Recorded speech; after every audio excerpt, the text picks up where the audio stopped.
Well, a lot of people don't know about me is that I spent about 10 years on a cotton farm, you know. So when a buddy of mine, Brent Adams, who runs, he's got a couple podcasts, and one of them's called Farm Life. That farm life, the sun can make it sizzle. That farm life. And he wanted me to write a song called That Farm Life.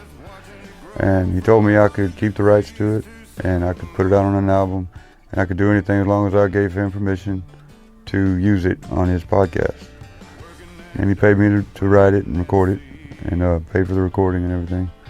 And when I wrote that thing in about 15 minutes because I didn't realize how close to home it was, you know what I mean? Because I ain't farmed in a decade, a little over a decade, but it all came flooding back to me, you know. I have a huge respect for farmers, you know what I mean? Because it's a hard job. It's from sun up to sundown. Actually, it's before the sun comes up, so after the sun goes down.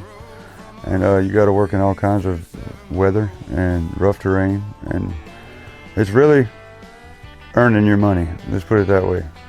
I used to work 15-hour days, and that was before harvest. And then during harvest, you just worked until you fell down, you know?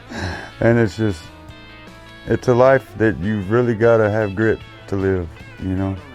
So it was an honor to write that song.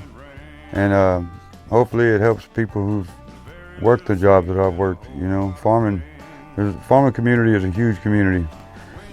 Agriculture is a big deal in this country and around the world, actually. And I really enjoy the song, and I know everybody else will too. It's that farm life, the sun can make it sizzle. That farm